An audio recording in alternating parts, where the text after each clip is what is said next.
Every spring between 1843 and 1847, the river bluffs of Natchez played host to the same unanswerable question: where did the daughters go? Carriages returned without them. Parlor pianos fell silent. Debutante gowns remained in their boxes, tissue paper rustling like shrouds. 7 young women from the richest families vanished without graves, without inquiries, without the breath of a scandal in the newspapers that bragged of cotton profits and charity balls. Officially, they were sent away to finishing schools in Europe, to relatives in Charleston, to secluded spas where nerves could be cured. Unofficially, among ledger books and family Bibles, their names were followed by a single word written in careful hands: resolved. The truth did not survive in invitations or church registers. It survived in a leather-bound diary tucked beneath a false bottom of a travel trunk, its spine cracked and its pages edged with the scent of laudanum and rosewater. The diary belonged to Lucinda Kellerman of the Kellerman estate, 15 miles northeast of Natchez. In those pages, the voice of a woman who believed herself a scientist of morality recorded measurements, regimens, outcomes, cold words for warm bodies. That diary is how we know what happened in the East Barn, why a county conspired to look away, and why the body of Catherine Kellerman, age 19, was never meant to be found. Before we step inside that barn, before the grinding stone begins to turn and the timbers start to creak, remember the stage upon which this cruelty was performed. Natchez, in the spring of 1843, presented itself as a sermon on prosperity. Mansions, white as bone and crowned with Greek columns, looked down from the heights like judges. Flower beds were arranged in French patterns, symmetrical as the rules that governed who could speak, who could eat, who could breathe freely. Appearances mattered, bloodlines mattered more, and all of it, the lilies and the chandeliers and the silver that caught candlelight, rested on backs bent in fields that never made the newspapers. The Kellerman place was nearly 4,000 acres of cotton and control. Lucinda had inherited it in 1831 from a father who refused to admit aloud what he must have known, that his sharpened steel of a daughter cared as much for human feeling as a ledger cares for the lives it totals. She began immediately to remake the estate in her image. Dinner services timed to the minute, gardens obedient to the line, children corrected by glance alone. She starved herself into fashion, vinegar water in the glass, corset strings knotting breath into the narrow figure society applauded. Thinness, discipline, exactitude, these were her sacraments. She did not host parties so much as she staged confirmations. There was a problem, however, and it was shaped like her daughter. Catherine had her father's softness, his eyes, his willingness to laugh too soon, his easy appetite for bread fresh from the oven. By the measures of 1843, a year that mistook frailty for refinement, Catherine's body was unacceptable. Lucinda called it indulgence, rebellion, humiliation, never grief. She never allowed herself the vocabulary of loss. Yet everyone on the estate knew when Catherine began to change. After Thomas Kellerman's death in 1839, a sorrow that the doctor named heart failure and the housekeeper named something nobody should ever be alone for. What Lucinda burned in the study fireplace the night he died, no one was meant to know. A letter addressed to Catherine, edges already dampened by tears. The ash it left was fine and white, indistinguishable from the dust of ledger paper. Order did not suffer disruption at Kellerman for long. The plantation ran with what visitors called military efficiency, though the soldiers in this army were not paid and could not leave. 237 enslaved men, women, and children kept the house gleaming and the cotton moving, and on that ledger, Lucinda rested her certainty. She wrote her days like columns: weight, circumference, progress. If the world could be measured, it could be controlled. If a person could be measured, she could be corrected. So when Lucinda saw, at a spring tea, that the Ashworth girl, formerly plump and unmarriageable, had been remade into a willowy spectre, admired by every glance in the room, the method mattered to her more than the price. Labor, Mrs. Ashworth confided, fan-stirring perfume and secrets, constant labor. The body burns away its excess when it is taught the virtue of work. Lucinda's diary records the moment precisely. The 15th of March, 1843, the correction of female indolence through measured labor. I possess the means, the place, the hands to enforce it. Catherine's transformation begins tomorrow. Do not imagine the plan arrived with lightning. Cruelty seldom announces itself. It accumulates like dust. In Lucinda's world, people were instruments, some polished, some blunt, all useful. She called 3 of them to the parlor on March 16. Joshua Fletcher, a blacksmith born on Kellerman soil whose hands had been hammered into strength. Samuel Hayes, 28, purchased 2 years prior and literate enough to tally grain as easily as he could read a sermon. And Daniel Cooper, 16, a boy whose silence told the history of the plantations he had already endured. It was unusual to stand these men among velvet chairs and porcelain. It was deliberate. Lucinda wanted them to see the objects that would measure the price of disobedience. "Gentlemen," she said, with that chilling softness that made the word sound like a threat, "my daughter is weak. She must be rehabilitated. You will supervise her regimen in the East Barn, dawn to dusk. Records kept. No conversation. No indulgence. Efficiency will serve us all." In her tone, there was clinical interest, as if she were adjusting the weights on a scale to find balance, rather than choosing methods to break a human being. The East Barn once held cotton bales bound for the river. Now its isolation was its purpose. Live oaks hid it from the mansion. Distance smothered sound. The tasks set there were not calibrated for usefulness so much as exhaustion. Turn the millstone until the shoulders scream. Carry sacks until the breath scrapes. Split wood until the hands learn to bleed without complaint. Grinding stone answered to muscle, and in that answer Lucinda heard a catechism. Obedience, reduction, will, control. Here is where the conspiracy began to breathe. Society in Natchez prided itself on manners, but manners in 1843 were weapons and agreement to see only what kept the houses bright and the ledgers clean. To inquire after another family's daughter was to invite inquiry into one's own. Every woman of rank knew the rules. If it could be kept inside a barn, it did not exist. If a minister could give a sermon on discipline without mentioning the lash, then virtue had been praised and sin had been punished, and nothing else need be said. Catherine did not weep that first morning when they led her from her room, nightdress hidden beneath a plain work frock, hair uncombed. She did not plead when Joshua showed her the mill, or when Samuel measured the sacks, or when Daniel set the wood. She was 19 and already acquainted with humiliation. This was merely its geometry expressed in sweat instead of whispers. When Lucinda arrived at 3 o'clock precisely, skirts hissing over planks, she circled her daughter like a buyer evaluating livestock. She wrote, weight estimated 195, face bloated, arms slight reduction, temperament subdued, treatment proceeds. What does a page not write? It does not write the way Joshua angled himself to quietly take part of a load without being seen. It does not write the bandage Samuel folded from a clean rag to save a blister from becoming a wound. It does not write the way Daniel, boy and witness, flinched at footsteps outside as though each sound might carry a rifle butt with it. Diaries record control. They rarely admit the failures of the heart. By the time Lucinda brought her friends the Cartwrights, the Singletons, the Whitfields to consult about gardens and charitable committees, the barn had already swallowed what the parlor could not say. You see, Lucinda would gesture, the smile she wore for guests stretching taut. 3 weeks of disciplined labor and the excess melts away. Imagine 6 months. Heads nodded, fans fluttered. Questions were asked in the language of science. How long? How strict? How much water? How little bread? They did not ask what happens when a girl collapses. They did not ask where bruises go when society cannot see them.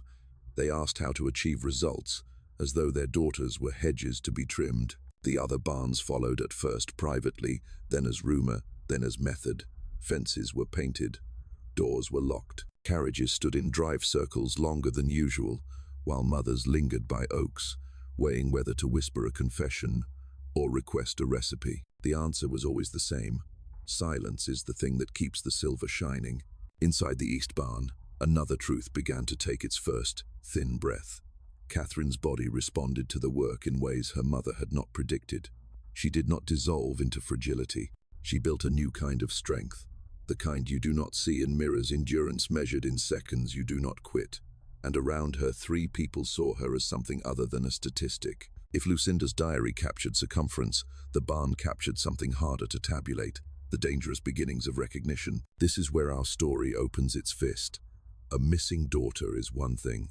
A system designed to erase daughters is another. The Kellerman diary gives us entries and dates, but it cannot give what the barn began to make. A fragile network of eyes meeting without permission, hands helping without orders, breath shared without measurement. It was not freedom. It was not yet even rebellion. It was the first step toward a truth that would not fit in Lucinda's columns. Tomorrow, Lucinda wrote, the regimen will intensify. Tomorrow she would bring the scale. Tomorrow she would shorten the rest. But tomorrow also brings what she could not calculate, the human refusal to be reduced to a set of numbers, to be corrected like a crooked topiary. Tomorrow brings the first hairline crack in the mask that Natchez wore for itself. And tomorrow is when Catherine's transformation truly begins, not into a slimmer daughter, but into someone her mother cannot govern. In the hierarchy of Natchez, appearances were sacred scripture, and Lucinda Kellerman was its most devout interpreter. Her world revolved around mirrors, silvered glass in every hallway, polished surfaces that reflected not truth but performance. She understood instinctively that reputation, once cracked, could never be restored. It was not wealth that determined one's place in Southern society, it was control, and Lucinda controlled everything. At 42, she had achieved what many plantation mistresses only pretended to embody, the illusion of flawlessness. Her dinner parties were orchestrations of power disguised as hospitality. Guests would marvel at how even the candlesticks burned with identical flame heights, unaware that Lucinda timed their lighting to the second. She supervised the polishing of silver personally, forcing house servants to repeat the task until her own reflection appeared unbroken in every spoon. The gardens were arranged in symmetry so severe that even the hedges seemed afraid to grow unevenly. And yet, beneath the starch and scent of lilac powder lived a woman at war with time, with flesh, with anything that dared to exist beyond her command. The loss of her husband had not softened her, it had calcified her. The house became a mausoleum where sentiment was forbidden. Even grief had to be disciplined. Catherine's body, once the comfort Lucinda's pride refused to offer, had become her enemy. She eats like a field hand. Lucinda murmured to her confidants between tea sips, a tremor of disgust in her voice. I have given her refinement, music, and language, and she rewards me with vulgarity of form. Her friends nodded politely, never contradicting her. To do so would have meant inviting Lucinda's scrutiny upon their own daughters, and no mother in Natchez dared that. What Lucinda would not admit, not even in the privacy of her diary, was that Catherine's disobedience had begun the moment Thomas Kellerman died. His death, officially recorded as heart failure, was in truth a quieter kind of collapse, a man unable to bear the moral weight of the world he had built. Lucinda had burned the letter found in his hand before anyone could read it, then turned his study into a sealed shrine to her version of virtue. That was how Lucinda managed grief, by erasing evidence of it. Her obsession grew in proportion to her isolation. Each morning she drank vinegar water to purify her blood. She cinched her corset until her ribs protested. She read medical journals imported from New Orleans, searching for justification to punish softness, to redefine cruelty as science. In her mind, Catherine's shape became a metaphor for moral failure, the proof that indulgence had infected her bloodline. Lucinda's diary reveals the exact moment the idea crystallized into doctrine. As the 15th of March, 1843, observed Mrs. Ashworth's daughter transformed through constant labor. Labor purifies the flesh as prayer purifies the soul. Idleness breeds corruption. Work reveals grace.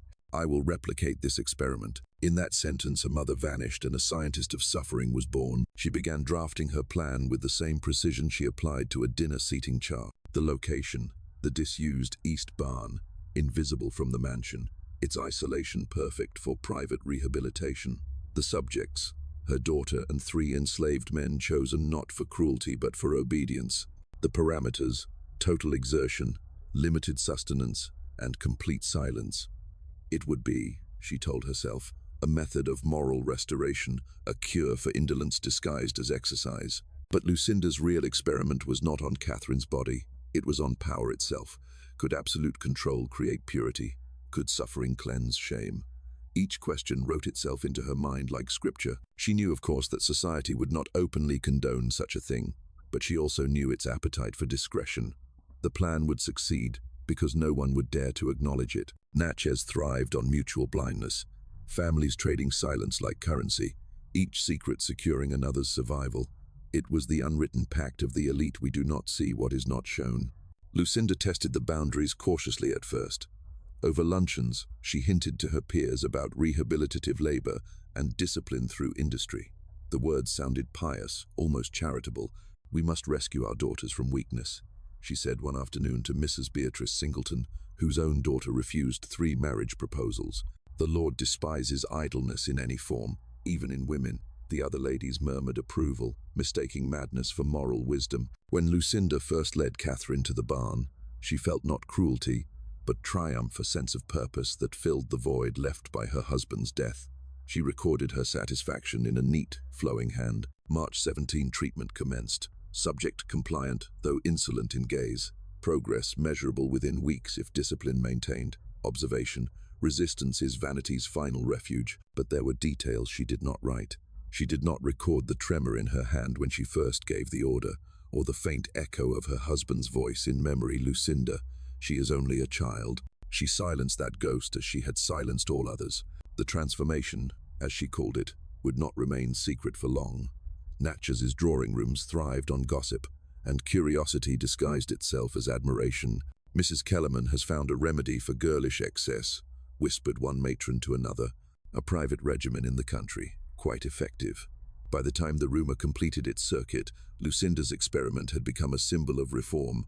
This was how cruelty spreads, not through monsters in shadows, but through polite applause in daylight. By April, Lucinda's confidence bordered on zeal. She wrote to acquaintances in Louisiana and Georgia describing her system of corrective labor. She began to imagine publishing her findings in pamphlet form on the moral improvement of young ladies through physical industry. She even sketched a potential title page. The more the idea grew, the more detached she became from its consequences. Catherine was no longer a daughter but a case study, a vessel through which Lucinda might purify her name and enshrine her authority. She measured success not in health but in obedience. Each pound lost, each callus formed, was proof that her method worked. Yet even as Lucinda celebrated her precision, the first fractures appeared in the foundation of her certainty. Her diary records a note of irritation. March 25, subject silence disconcerting. Expected supplication received indifference. Progress observable yet unsatisfying. Perhaps indolence has penetrated the soul itself. In truth, it was not indolence she observed, but awakening. Catherine's quiet was not surrender. It was the stillness before resistance, the deep inhale before a storm. From the mansion's veranda, Lucinda watched the smoke from the barn's chimney twist upward and felt peace, believing her world was once again under control. She could not yet see what was forming inside that smoke. A question she could not quantify, a bond she could not name, and a rebellion that would one day speak her ruin. The diary's next entry reads simply, April 1, subject's endurance surpasses expectation. Increase weight of tasks. Observation. Will is a muscle. It must be broken before it obeys. But will does not break, it bends, waits and remembers. And in the east barn of the Kellerman estate, under Lucinda's perfect sky, the memory of what she had done began to take root, waiting for the moment it would bloom into defiance. At dawn on the 17th of March 1843, the east barn stood like a monument to silence. Dew clung to the grass, the air thick with the scent of damp earth and decaying cotton bales. Inside, dust floated in slow spirals through thin beams of light, illuminating the instruments of Lucinda's new religion tools, sacks of grain, a stone mill, ropes coiled neatly like snakes. This was not a place of work anymore. It was a theater built for humiliation. Catherine Kellerman, 19 and dressed in a coarse linen frock that hung awkwardly over her frame, was led there by her mother's maid. She was barefoot, her hair unpinned, the fine lace of her nightgown still visible beneath the work dress Lucinda had chosen for her. No words of comfort were spoken, no explanation offered. The door closed behind her with a hollow echo that sounded too much like finality. The men awaited her already: Joshua Fletcher, Samuel Hayes, and young Daniel Cooper, 3 enslaved souls who would bear witness to the unraveling of one privileged life, while still bound by chains invisible but unbreakable. Joshua, the eldest at 34, had the look of a man who had seen too much and spoken too little. His arms were corded with strength, his hands scarred from years at the forge. Samuel, tall and solemn, carried an intelligence that made him both useful and dangerous. Literacy was a forbidden gift in his world, and Daniel, still a boy at 16, had eyes that flickered between fear and guilt, as though he expected punishment simply for breathing. Lucinda's orders had been clear. The girl is to labor from sunrise until dusk. She will grind grain, haul sacks, split wood. No conversation beyond what is necessary for instruction. No mercy. Record her progress daily. That morning, as Catherine's trembling hands grasped the wooden handle of the millstone, the first turn of the wheel marked the beginning of her descent into something her mother called redemption. The sound filled the barnstone, grinding against stone, a rhythm that seemed to mock her heartbeat. The air was heavy, almost alive, as if it absorbed the agony that passed through the space. Outside, birds sang as they always did, indifferent witnesses to human cruelty. The first hours passed without words. Catherine worked until her arms shook, until her breath came in ragged gasps. Samuel timed each rotation, marking the minutes on a slate with silent precision. Daniel fetched water from the trough, rationing it carefully as Lucinda had instructed. And Joshua stood watch, neither interfering nor encouraging, his eyes unreadable. By mid-morning, Catherine's palms were raw, the soft skin of a sheltered girl now torn by labor meant for endurance, not completion. Her breath echoed, the steady rasp of someone trying not to cry, but there were no tears, only silence, a silence so deep it unnerved the men forced to enforce it. When Lucinda arrived at precisely 3 o'clock, the barn seemed to hold its breath. Her skirts whispered against the wood, the sharp scent of her rose perfume cutting through the dust. She carried a small leather journal, a quill, and an expression of calm detachment, as if she were inspecting a crop rather than a child. "Continue," she said simply, and the grinding resumed. She circled Catherine, her quill scratching notes onto the page. Weight, estimated 195 pounds. Face, bloated. Arms, slight reduction. Hands, developing calluses, unfortunate but necessary. Temperament, subdued. Treatment, progressing satisfactorily. No word of compassion, no acknowledgement of the human suffering before her. When Lucinda finally turned to leave, she paused and said almost gently, "You will thank me for this one day." The door closed behind her, and the echo lingered long after her perfume had faded. That night in the slave quarters, the men spoke in whispers. Joshua sat sharpening a blade that would never be used as a weapon, Samuel mended a torn ledger, and Daniel stared into the dirt. "She don't cry," Daniel said quietly. "Not once today." Samuel looked up, his voice low. "That's the kind of quiet that breaks the loudest later." Joshua said nothing. He had seen enough broken people to know that silence was not surrender, it was waiting. Days became weeks. The barn's rhythm repeated: grind, haul, split, rest, repeat. Catherine's hands hardened. Her body changed, but not in the way Lucinda intended. She grew stronger, her muscles defined by survival rather than elegance. The pale girl who once avoided mirrors became someone else, someone who no longer flinched at labor. Lucinda visited daily, always at 3. Her diary recorded data like a physician documenting an experiment. April 2, subject exhibits increased endurance, appetite minimal, obedience satisfactory, must decrease water intake to accelerate results. But there were things the diary could not capture: the way Joshua subtly shifted heavy loads before Catherine could lift them, pretending to adjust equipment, the way Samuel slipped her an extra ladle of water under the guise of rinsing tools, the way Daniel, shy and frightened, hummed barely audible hymns to remind her she was not alone. These small mercies, unnoticed by Lucinda, became the invisible threads that bound them. Still, the work was breaking her. Her nights were spent in exhaustion too deep for dreams.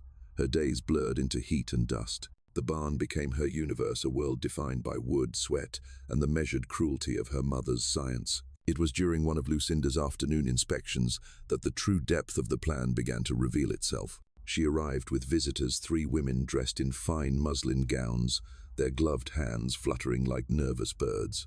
Among them were Mrs. Helena Cartwright and Mrs. Beatrice Singleton, both mothers to daughters Catherine's age. "Observe the results," Lucinda said, her tone bright, almost proud. She gestured toward Catherine, whose body trembled from exhaustion but whose eyes burned with quiet defiance. 3 weeks of labor, and the improvement is evident. Discipline shapes not only the body, but the soul. Mrs. Cartwright nodded slowly, her gaze fixed on Catherine as one might study a specimen. "Remarkable," she murmured, "and she obeys without protest." Lucinda smiled thinly.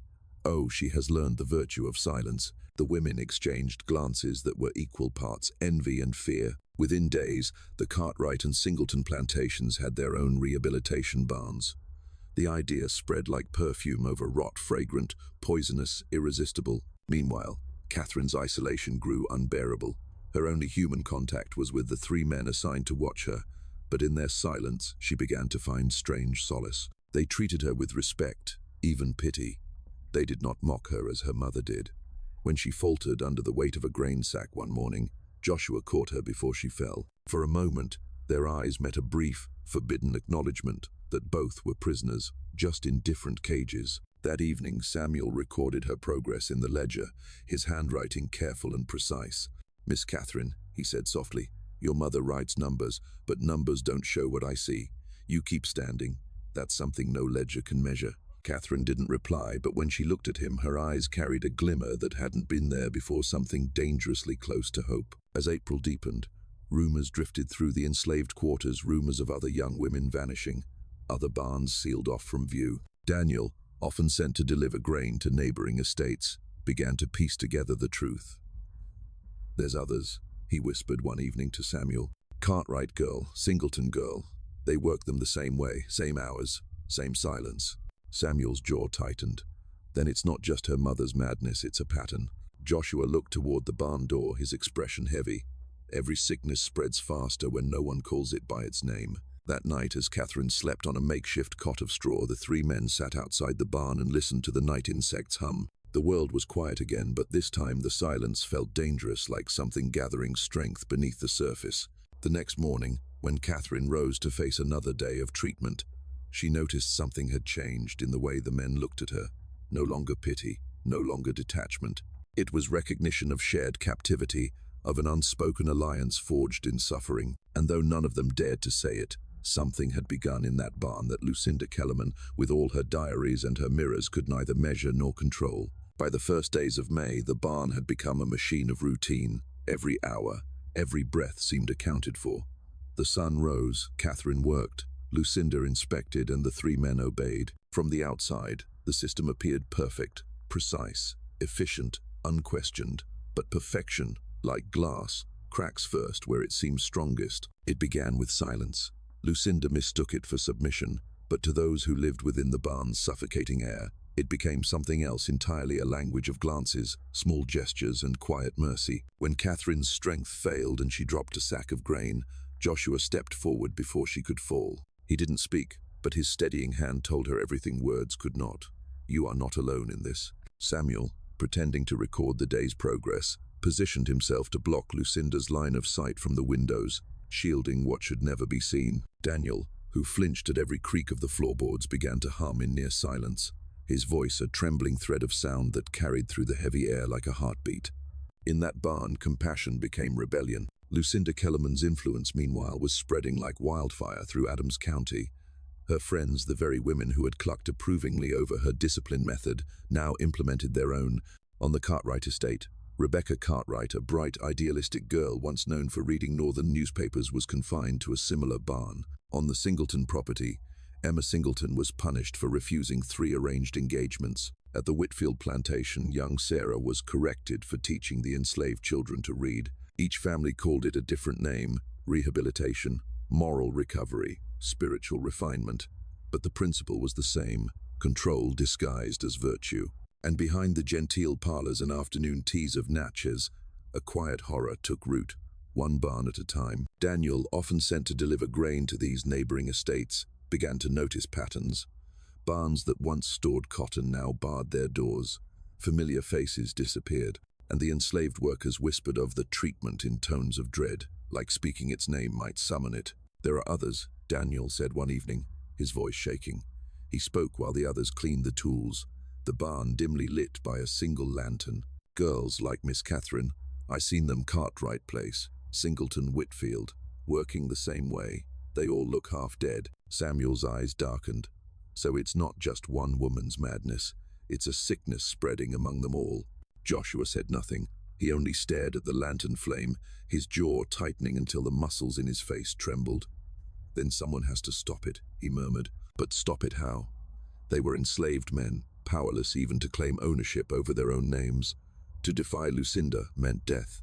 To expose her meant torture. Yet to do nothing meant watching innocence devoured barn by barn. In the mansion, Lucinda's social calendar had never been fuller. Tea invitations poured in. Her method was being praised in circles that once whispered about her eccentricities. "It is remarkable," Mrs. Cartwright wrote in a letter that still survives. "Rebecca's appetite has diminished. Her manner is subdued. Your regimen is a gift to all mothers who have forgotten how to correct their daughters." Lucinda responded with practiced humility. "My dear Helena, discipline is a mercy disguised as hardship. I believe the Lord favors those who correct what the devil distorts." Her words dripped with piety, her cruelty baptized in scripture. Each exchange strengthened her illusion of righteousness, and each endorsement sealed the fates of more young women who would vanish into barns like the one on her estate. Inside that barn, though, something Lucinda could never measure had begun to stir. Catherine's body might have been exhausted, but her spirit, pressed to breaking point, had started to bend in a different direction. For the first time in years, she was not surrounded by mirrors or servants or expectations. There was no one to remind her of her size, her manners, or her failings.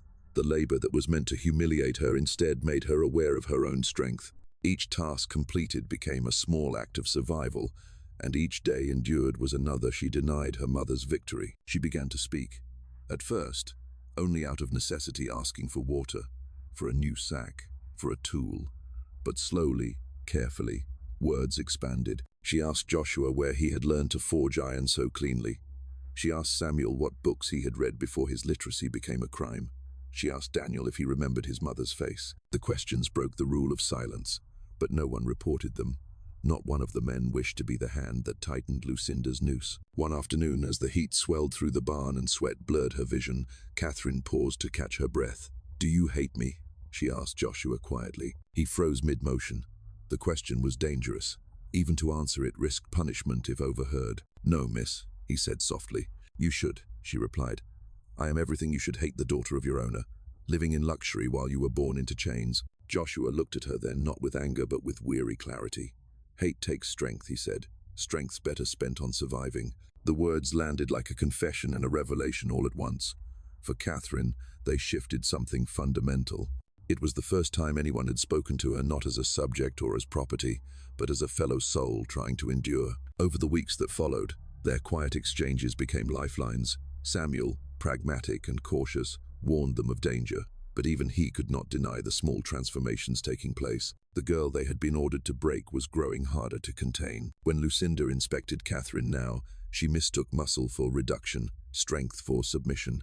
Her diary recorded, "May impart progress satisfactory, weight diminished, demeanor improved, continue regimen." But Joshua, Samuel, and Daniel saw something else entirely.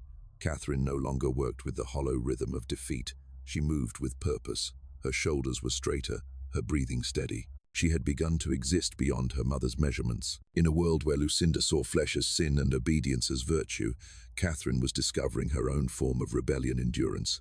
Each day she refused to break was an act of defiance. By late May, whispers in Natchez had grown darker. 2 of the rehabilitated girls had vanished entirely, their mothers claiming they had been sent abroad. No letters arrived from Europe. No ships listed their names among passengers. The silence became an unspoken rule. Daniel returned from an errand one evening, pale and trembling. "Cartwright barns locked," he said. "Cleaned out. No sign of Miss Rebecca." Samuel felt the air leave his lungs. "Then she's gone." Joshua met his gaze. "Gone how?" Daniel swallowed. "The kind of gone that needs cleaning." For a long moment, no one spoke. The barn seemed to absorb their horror, its wooden beams groaning as though the building itself understood. Catherine, standing nearby, listened in silence. Her pulse thundered in her ears. The reality of her mother's cruelty no longer ended with humiliation, it ended in death. That night she did not sleep. She lay awake listening to the sounds of the barn, the wind through the cracks, the faint breathing of the men nearby, and realized something terrible and liberating all at once. Her survival was not enough. If she escaped, it would not be simply for herself. It would have to mean something. The next morning, as she lifted the millstone handle again, her movements carried a new steadiness. Joshua noticed it immediately. "You're working different today," he murmured. "I'm done being what she wants me to be," Catherine replied quietly. "She wanted to make me small. Instead, she's made me strong." Outside, the sun burned hot against the Mississippi fields. Inside the barn, where suffering was meant to create obedience, something far more dangerous had taken root. The first sparks of rebellion had been struck, and neither Lucinda Kellerman nor the society that protected her would see them coming until it was far too late. By early June, the Kellerman estate lay beneath an oppressive haze, the air so thick it blurred the line between breath and heat. The crops shimmered in the distance, and even the cicadas seemed to drone in exhaustion. In that heavy silence, Catherine's transformation had begun to attract a new kind of attention, not the admiration her mother expected, but the unease of those who sensed something she could not control. Lucinda's diary for June 3 carried the first hint of her frustration. "Catherine persists in her corpulence despite labor, minimal reduction, Perhaps rations must be reduced further. The Cartwright girl reportedly improved. Why does mine resist correction? What Lucinda did not realize was that Catherine's body was no longer weakening, it was adapting. Joshua had been secretly slipping her food from the quarters. A small piece of cornbread here, a slice of salted meat there. Samuel covered for him in the records, quietly manipulating the numbers to make it seem as though Catherine's workload justified her survival. Even Daniel, the youngest, brought her handfuls of berries hidden in his pockets. Every small act of kindness became an act of treason. Catherine was beginning to understand the magnitude of that. These men risked their lives for her not because they were commanded to, but because something in her suffering mirrored their own. The realization terrified her. It also bound her to them. Lucinda, blind to this quiet defiance, was too busy corresponding with her growing circle of admirers. Her letters spoke of rehabilitation through industry and the moral virtue of discomfort. She wrote with the zeal of a preacher, "Discipline is the mother of beauty. The body obeys when the spirit is chastened. My method succeeds where indulgence fails." Her method had spread beyond Natchez. Letters had arrived from Louisiana and Georgia, women of influence inquiring about consultation visits. Lucinda's name was whispered now in parlors far from her own. She imagined herself a reformer, a southern philosopher of purity, and all the while, in the barn behind her perfect home, her experiment was becoming something entirely different, a study not in obedience, but in connection. Catherine's body was changing. Her hands were scarred, her muscles defined by labor, but her eyes had grown clearer. The work stripped away every illusion of privilege she had ever known. For the first time, she saw the plantation not through her mother's manicured lens, but through the eyes of those forced to sustain it. Every blow of the hammer, every bucket lifted, every lash of exhaustion, these were the sounds that had always filled her home, hidden behind doors she was never meant to open. She was opening them now. It was Samuel who first noticed her resolve. One afternoon, as she split wood beneath the open rafters, he said quietly, "You've stopped flinching at her footsteps." Catherine paused mid-swing. "Fear doesn't help," she said simply. "It only gives her what she wants." Joshua, nearby, looked up from repairing a wagon wheel. "You've learned that faster than most." Catherine met his gaze, unflinching. "And you still call her Mrs. Kellerman?" Joshua's jaw tightened. "I call her what keeps my family alive." It was a reminder of their difference, one that hurt more than she expected. She wanted to apologize, but there were no words that could undo the world she had inherited. So she did what none of them expected. She picked up another log, swung the axe herself, and kept going until her hands bled. That night, as Samuel cleaned her palms with strips of linen and rainwater, he said, "You're starting to sound like your father." Catherine frowned. "You knew him?"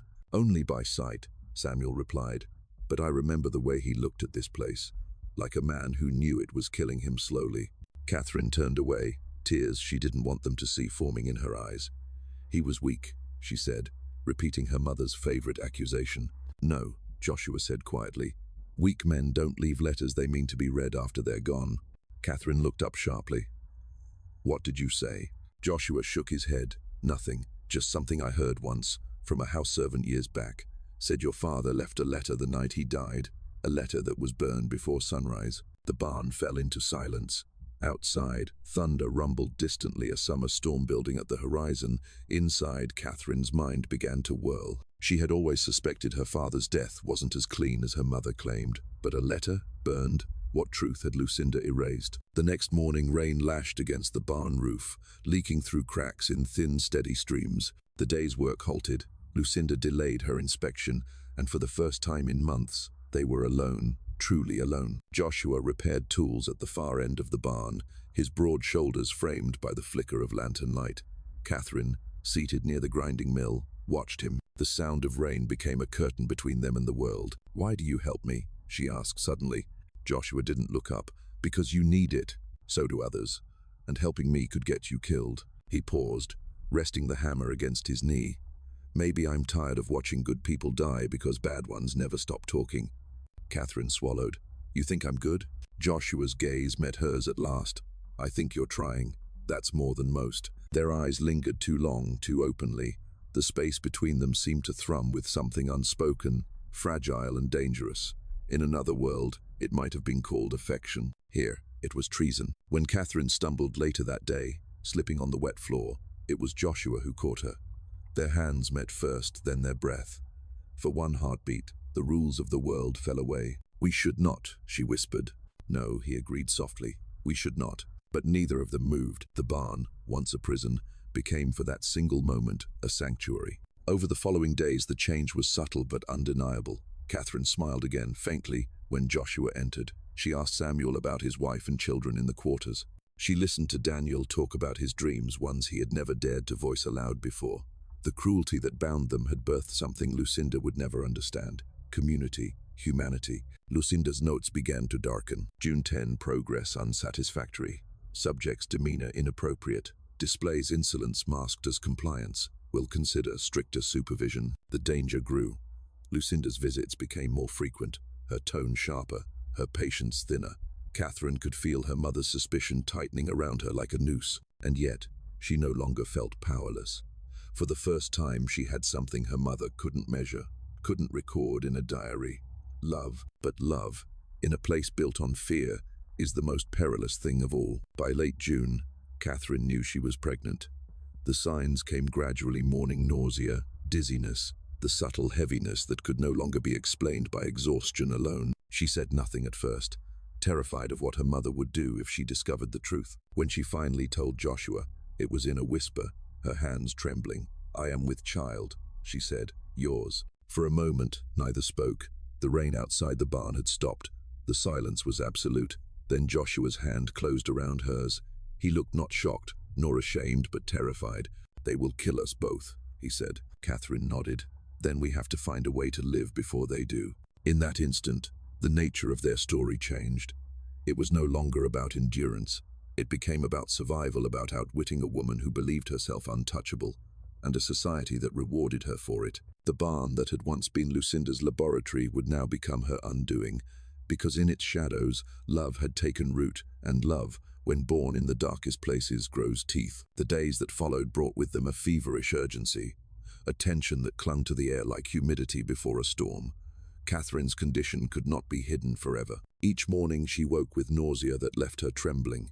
Each night she prayed not to be saved, but to be unseen. She wrapped her figure in loose dresses, tied the fabric at her waist to disguise the curve that was slowly, inevitably forming. Joshua became her shadow. Every glance they exchanged carried the same unspoken question: how long before Lucinda knows? But Lucinda Kellerman was distracted, busier than ever.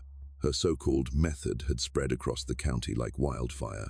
She received letters daily from other plantation mistresses seeking her guidance. Each one was a tribute to cruelty dressed in civility, women desperate to discipline daughters who read too much, spoke too freely, or refused to marry.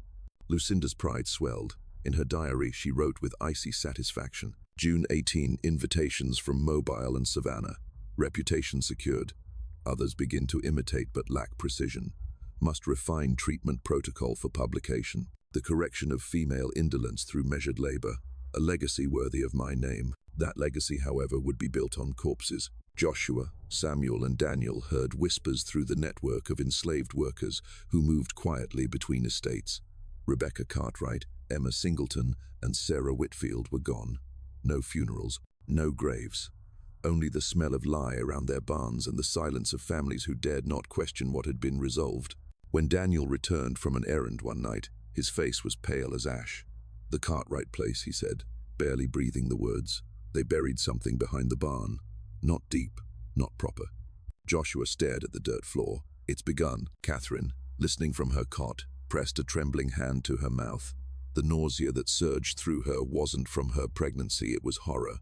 Her mother wasn't just cruel, she was orchestrating murder under the guise of morality. That realization was the moment Catherine stopped being afraid of Lucinda. Fear, she understood, was the only power her mother truly possessed. Once she let go of it, something colder, steadier took its place: resolve. One evening, as the others rested, Catherine approached Samuel. "You said once that you could read," she whispered. "Do you know where my mother keeps the plantation records?" Samuel nodded cautiously. "In the study, the big oak desk, locked." "My father's study," Catherine said, more to herself than to him. "She sealed it after he died. No one's been inside since." "Why?" Joshua asked, though he already sensed the answer. Catherine looked up, her eyes reflecting the flicker of the lantern. "Because that's where the truth is." The plan was desperate, reckless, and yet the only one possible. Catherine would pretend to be ill, too weak to continue labor. Lucinda, proud of her method, would not risk the appearance of failure. She would summon a doctor, or worse, inspect Catherine herself. Before that could happen, Catherine needed to act. That night, she rehearsed her sickness. At dawn, she collapsed near the millstone, her cries echoing off the rafters. Daniel ran for help, and Lucinda herself arrived within the hour, annoyed rather than concerned. Always the dramatist, Lucinda muttered, waving her maid to lift her daughter.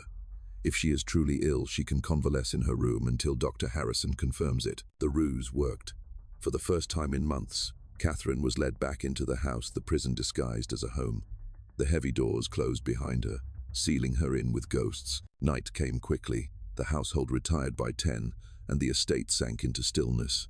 Catherine waited until the housemaid's footsteps faded, then rose from her bed. Every creak of the floor sounded like thunder. Her mother's room was first. The key to the study was hidden in a small blue music box on the dressing table, a trinket from Lucinda's youth. Its melody delicate and mournful. When Catherine opened it, the tinkling tune filled the room, piercing the silence like a cry. She froze, breath caught in her throat, but no one stirred. Inside the box lay the key, tied with a faded ribbon. The study door opened with a sigh, the air inside stale with the scent of dust and tobacco. Nothing had changed. Her father's chair still faced the window. His books lined the walls, the leather spines cracked but proud. Catherine stepped forward slowly, her heart hammering. The desk drawers resisted at first, but she knew where to look. When she was a child, her father had shown her the trick of false bottom in the rightmost drawer.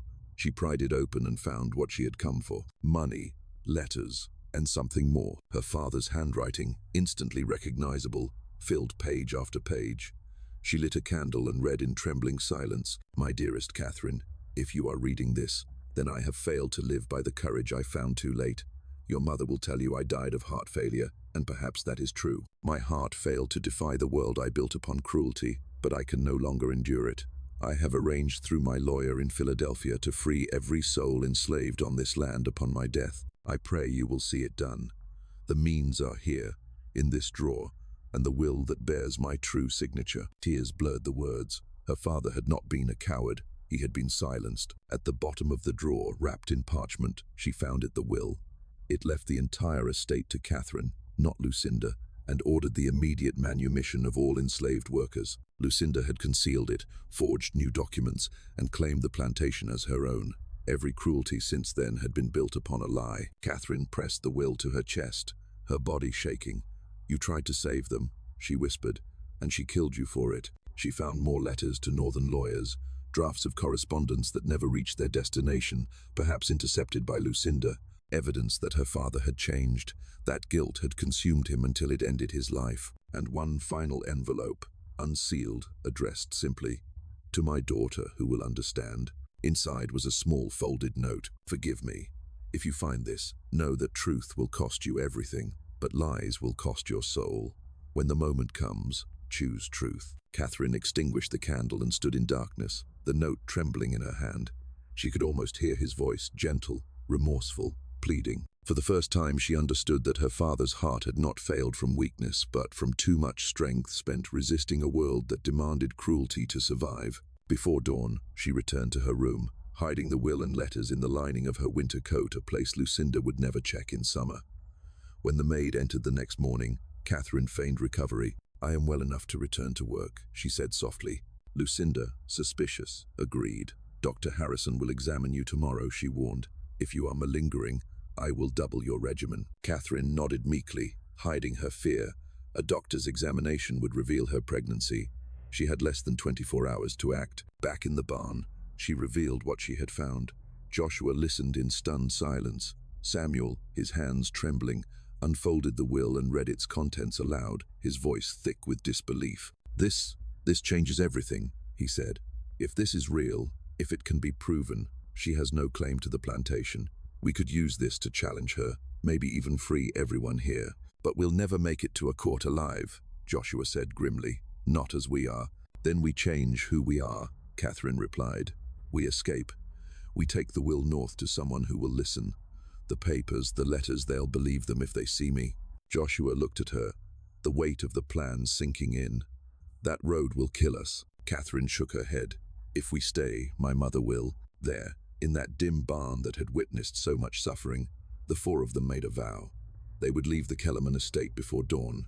They would carry her father's truth into the world, beyond the Mississippi bluffs, and they would risk everything for the freedom Lucinda had stolen from them all. In that moment, surrounded by the ghosts of cruelty, Catherine's father's final wish began to come true, not through law, not through power, but through the courage of those his wife had tried to erase. The clock had begun to tick toward the reckoning of the Kellerman name. Night settled over the Kellerman estate with deceptive calm. The cicadas sang their monotonous hymn, and from the mansion's veranda, everything appeared as it always had: orderly, controlled, perfect. But within the east barn, beneath the heavy scent of hay and sweat, 4 people were dismantling that illusion piece by piece. The discovery of Thomas Kellerman's hidden will had changed everything. The truth now existed in ink and paper proof of Lucinda's theft, her lies, and her crimes. But truth meant nothing here, not in a world ruled by appearances. To make it real, they would have to leave. They would have to escape. Catherine, her hair loose around her face, spread the contents of her father's desk across the barn's floor. The letters, the will, the money, all fragile lifelines, all evidence of one man's final act of conscience. A single candle burned beside her, throwing flickering shadows on the rough planks. The others watched her in silence. Even the night insects outside seemed to pause. "We leave tonight," she said. "If we wait, the doctor will come tomorrow. He'll tell her I'm with child. Once she knows that, she'll kill you," Joshua finished for her. His voice was calm, but there was a tremor beneath it. "And she'll kill us all to keep it quiet." Samuel, always the strategist, frowned. "We can't just walk away. Every road in and out of Natchez is watched. Slave patrols, bounty men, drunk riders looking for rewards. They'll notice you're gone before dawn." Catherine lifted her father's letter, its paper trembling in her hand. "Then we'll give them a story they'll believe." Joshua leaned forward, studying her face. "What kind of story?" "I'm not escaping," Catherine said. "I'm traveling. A widow on her way to visit family in Kentucky with 3 servants. It's what they expect to see, what they'll never question." The barn fell silent. Even Samuel seemed caught off guard by her audacity. Then, slowly, he nodded. "A disguise built out of the very lie she's lived by. It could work, if the papers are good enough." "I know a man," Samuel said quietly. "Crawford, a free black man down by the riverfront in Natchez. He forges documents, travel papers, bills of sale, freedom passes. If we can reach him, he can make us something convincing." Joshua looked doubtful. "And how do we find him in the middle of the night?" Samuel met his gaze. "I've been there before, when she sent me to purchase grain last winter. I saw the place warehouse near the docks with a broken chimney. He'll still be there." "Then we go," Catherine said. "Tonight." Daniel's voice broke the silence. "Miss Catherine," he said softly, "if you all go, someone has to stay.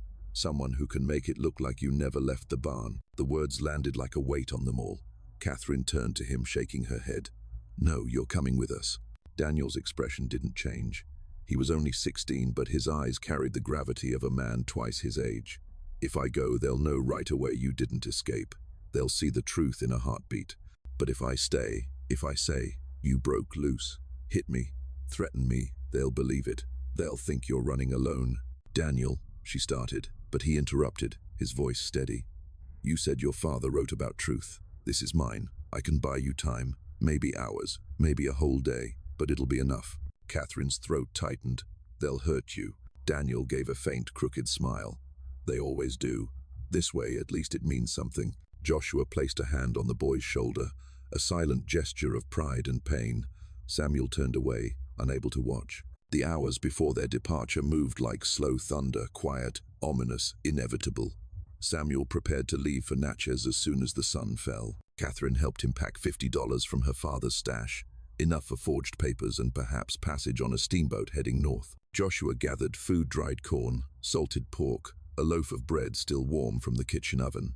He also found 2 knives and a hatchet, hiding them in a cloth bundle. Every act was a crime, every breath a prayer. When Lucinda's lamps finally dimmed in the mansion, Samuel slipped away into the darkness. The others waited, the barn cloaked in silence, broken only by Catherine's shallow breathing and the restless shifting of horses in their stalls. She sat with her hands clasped around her stomach, her eyes fixed on the faint glow of the moon filtering through the slats. Joshua knelt beside her.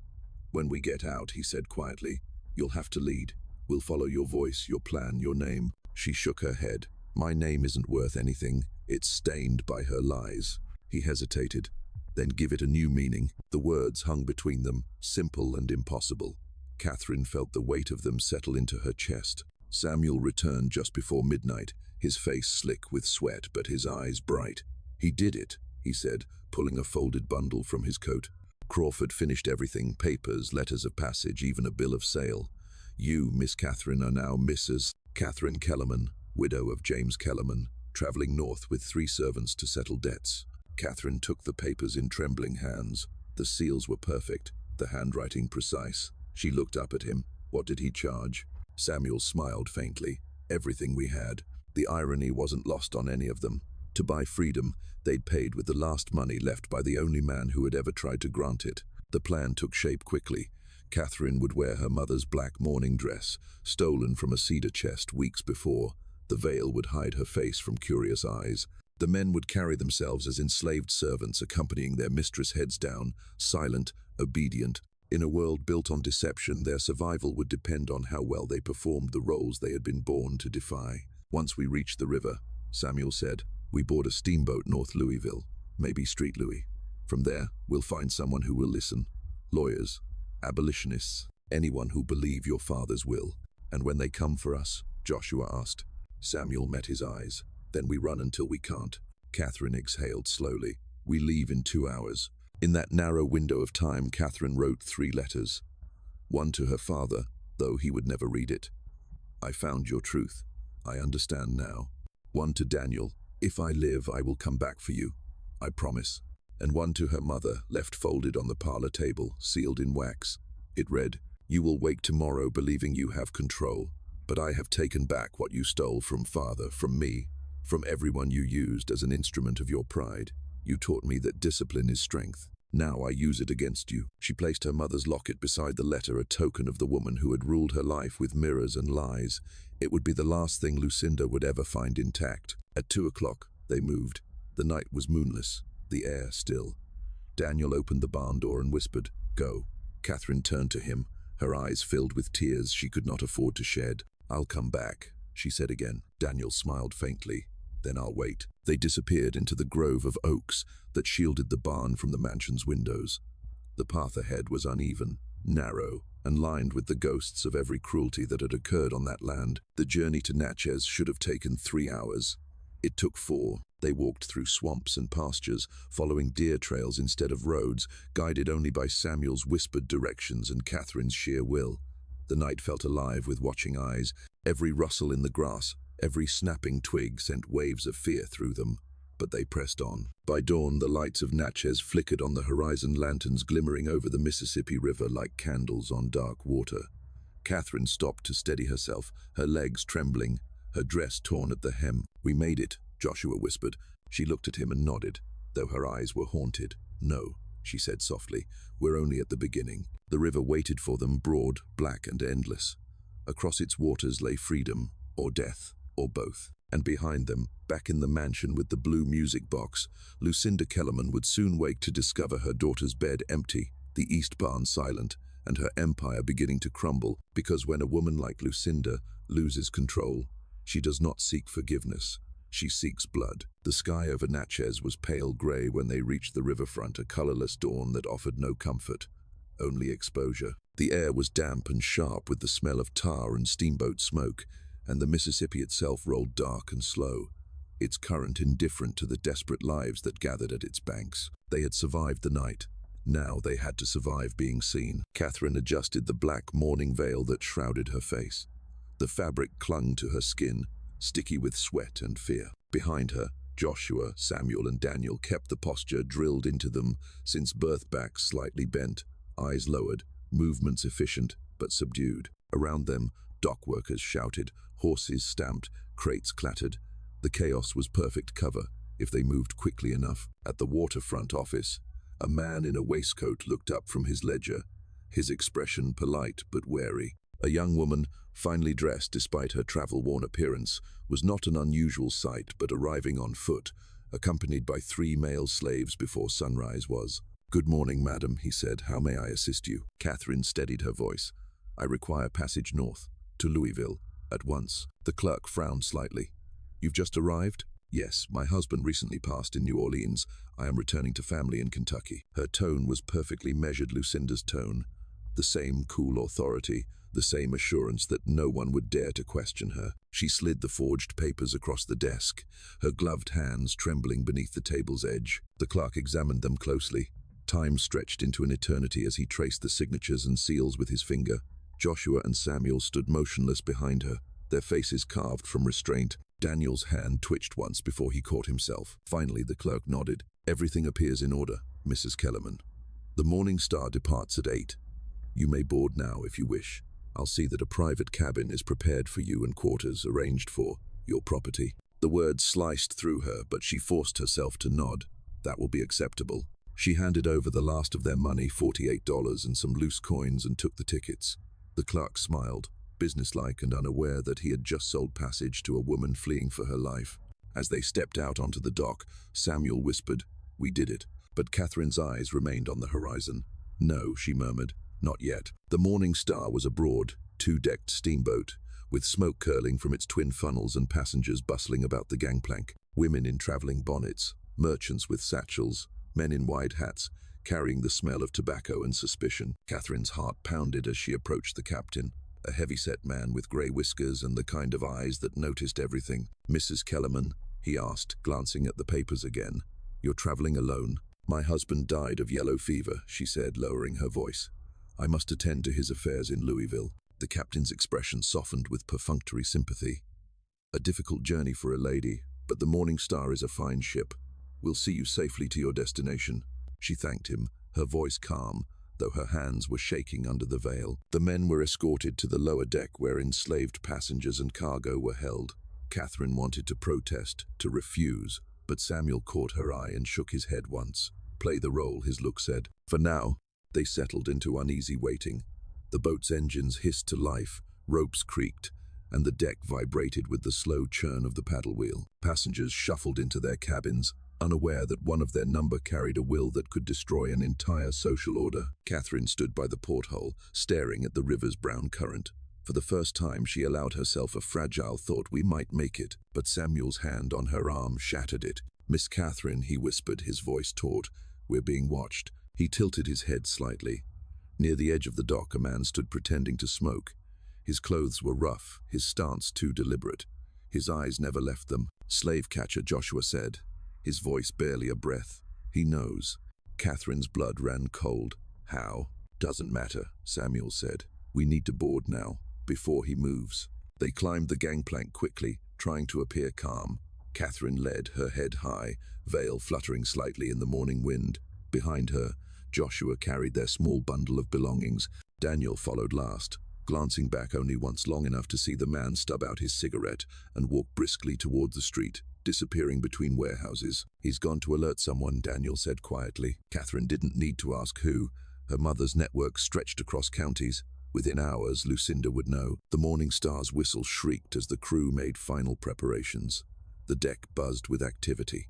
Catherine tried to steady her breath as she waited near the railing, the tickets clutched tightly in her hand. The captain approached again, glancing over her companions with faint curiosity. "You're traveling with 3 male servants?" he asked. "Yes, my late husband's men. I intend to sell them in Kentucky to settle debts." The lie tasted like acid, but the captain only nodded. "Understood." He glanced toward the town.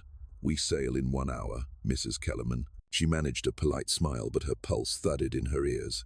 1 hour. It might as well have been a lifetime. They descended to the cabin, assigned to her, a small, narrow room smelling faintly of wood polish and river dampness. Catherine shut the door and pressed her hands to her face, breathing hard. Samuel leaned close. "If Lucinda's coming, we have less than an hour before she arrives." Joshua nodded grimly. "Then we don't wait for the schedule. We force departure." "How?" Daniel asked. Joshua's eyes moved to the cargo boilers. "Steam.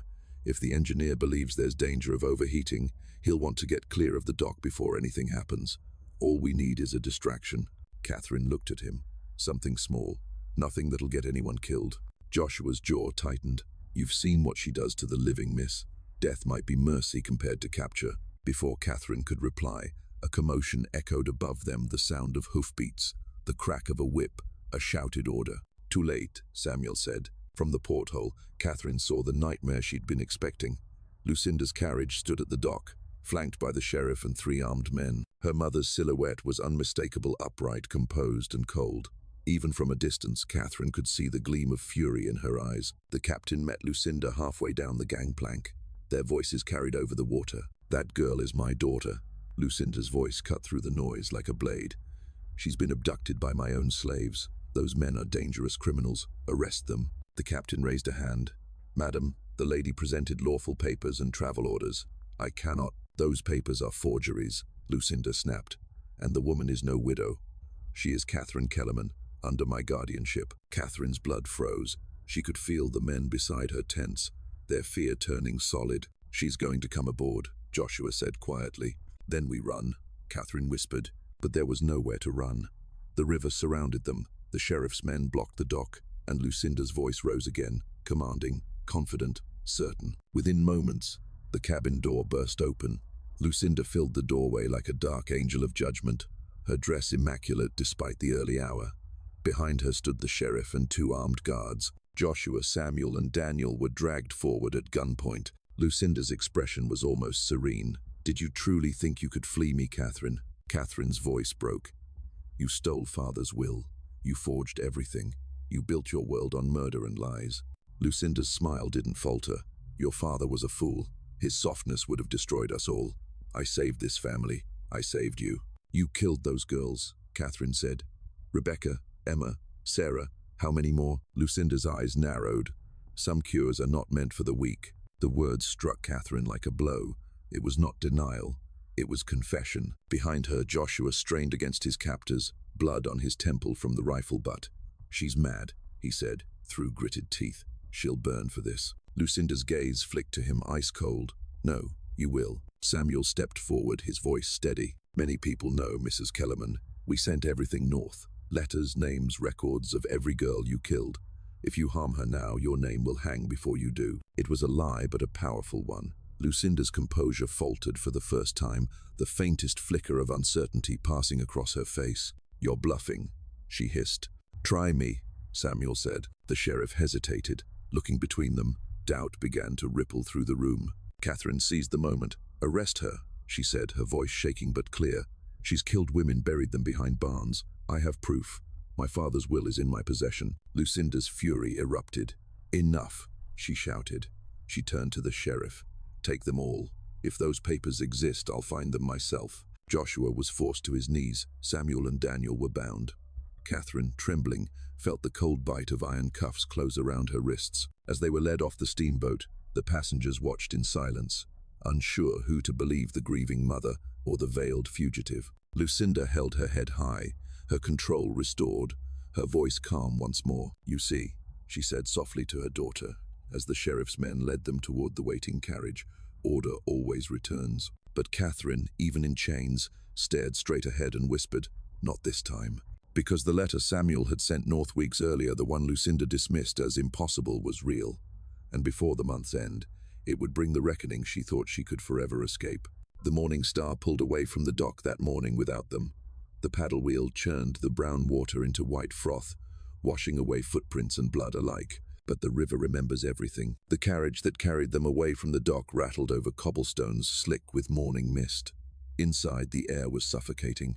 Catherine sat between 2 armed deputies, her wrists bound, her veil torn. Across from her, Lucinda Kellerman appeared as calm as ever, her gloved hands folded neatly in her lap, her posture unbending. To anyone watching from the street, she looked like a respectable matron escorting her hysterical daughter home. Only the faint bruises on Catherine's wrists betrayed the truth. Joshua, Samuel, and Daniel followed in a separate wagon, iron chains on their ankles, guards at their backs, the sheriff's badge gleaming at the front. To the citizens of Natchez, it was nothing unusual. 3 enslaved men arrested for disobedience. No one questioned it. No one ever did. But inside that rattling carriage, something unseen was shifting. Lucinda broke the silence first. "You've humiliated yourself," she said evenly. "And for what? A fantasy. Do you truly believe that a scrap of paper, hidden by a dead man, will undo the world we live in?" Catherine turned her head slowly, meeting her mother's gaze through strands of tangled hair. "It already has. You just don't know it yet." Lucinda's lip curled faintly. You've always been dramatic. Catherine smiled, but there was no warmth in it. And you've always mistaken fear for power. For a moment, their eyes locked, two women bound by blood and hatred. Mirror images of willpower twisted in opposite directions. The mother who worshipped control, and the daughter who finally learned to defy it. The Natchez County Jail was a stone fortress of mildew and despair. It loomed over the river like a monument to hopelessness, its barred windows streaked with rain and rust. Inside, the air smelled of rot and damp straw. Catherine was confined to a narrow cell with a single window barely wide enough to admit light. Joshua, Samuel, and Daniel were taken below to the lower cells reserved for enslaved prisoners, places from which few ever returned. When the cell door slammed shut behind her, Catherine sat on the cold floor, her mind racing. She knew Lucinda's routine, how she planned, how she manipulated. Her mother would not act rashly. She would first erase evidence. The will, the letters, everything Catherine had risked her life to recover, unless someone still carried a piece of it. That night, as rain lashed against the stone walls, Catherine pressed her ear to the cold iron bars, listening for any sound from the lower level. Faint voices drifted upward through the cracks in the floor, groans, whispers, the dull scrape of metal. Then, a name barely audible. Miss Catherine. Her heart stopped. It was Daniel. She knelt by the floor and whispered, "Daniel, are you hurt?" His reply came weakly, muffled by the distance. "They beat Joshua. They took Samuel to question him." Catherine closed her eyes. What did they ask? Where the papers are? Of course, her mother was hunting for the documents. Then, through the storm, Daniel's trembling voice rose again. "Miss Catherine, Samuel sent a letter north, before we ran, to Pennsylvania, to the Anti-Slavery Society. He told them everything." Catherine froze. "You're sure?" "Yes," Daniel said. "He told me when they first brought us here. He said it was the only way the truth would live if we didn't." Hope, fragile and flickering, lit inside her like a candle struggling against wind. The letter. It was real. Samuel had done it. "Then we hold on," she whispered. "We survive until they come." Lucinda visited her the next morning, her perfume cutting through the stench of the jail. "You've cost me dearly," she said, her voice calm but hollow. "The sheriff is unsettled. The other families are whispering. I had to assure them that everything will be handled discreetly." Catherine forced herself to meet her mother's eyes. "You're not afraid of scandal. You're afraid of truth." Lucinda's expression barely changed. "Truth is what people are told, and I am very good at telling it." "You think you can bury this," Catherine said, "but you can't bury me." Lucinda leaned closer, her tone like poison dipped in honey. "By tomorrow you'll beg to disappear. Dr. Harrison will attend to your condition. He has experience with such corrections." The words hit Catherine like a physical blow. She understood. Her mother intended to kill not just her, but the unborn child, a living reminder of everything she couldn't control. "Even you can't hide murder forever," Catherine whispered. Lucinda smiled faintly. "I already have." She turned and walked away, the click of her heels echoing through the corridor like the ticking of a clock counting down. 3 days passed in darkness. Catherine was fed barely enough to survive. No news came from below. She prayed, if not for herself, then for Samuel, for Joshua, for Daniel, for the letter to reach someone who still believed justice was possible. Then, on the 4th morning, the guards dragged her from her cell without explanation. Outside, the rain had stopped, and the air carried the heavy stillness that follows a storm. They put her in a carriage again, but this time Lucinda did not ride with her. The journey ended at the county courthouse. 2 men in dark suits waited inside, one tall, one slight, both unfamiliar. "We are investigators," the taller one said, bowing slightly, "from the Pennsylvania Anti-Slavery Society. We received correspondence some weeks ago regarding the Kellerman estate." The air left Catherine's lungs. Samuel's letter.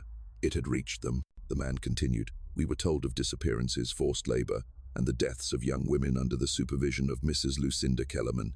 We need your testimony." Catherine's voice trembled. "I will give you everything." Lucinda entered moments later, her poise cracking for the first time. "This is absurd," she hissed. "Foreign agitators meddling in family affairs. My daughter is unstable, grief has addled her mind." But Catherine was already speaking, her words tumbling out like floodwaters breaking through a dam. She told them everything: the barns, the forced labor, the other girls, her father's will, the forgeries, the murders. When she mentioned her pregnancy, one investigator paled visibly. "Where are the others?" the man asked. "Below," Catherine said. "But Joshua is dead." A heavy silence filled the room. Lucinda's composure shattered for the briefest instant, a flicker of something between fury and fear. Then the sheriff entered, hat in hand, his face ashen. "Mrs. Kellerman," he said, his voice trembling. "They've found the graves." Lucinda turned slowly, the color draining from her face. "What graves?" "Behind your east barn," the sheriff said. 7 bodies, all young women. The room went silent except for the sound of Catherine's heartbeat pounding in her ears. The trial that followed was the scandal of the century. Newspapers from New Orleans to Philadelphia carried the story of the Kellerman murders. Witnesses came forward, enslaved workers, housemaids, even the plantation's physician. Each piece of testimony tore away another layer of Lucinda's carefully constructed world. Her own diary, found hidden beneath her bed, became the final nail in her coffin. In her own words, she had documented everything, every treatment, every transformation, every girl who failed to endure.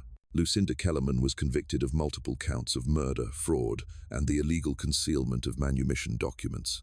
She was sentenced to life imprisonment. She died 2 years later in the state penitentiary, buried in an unmarked grave. Catherine gave birth to a son in February 1844.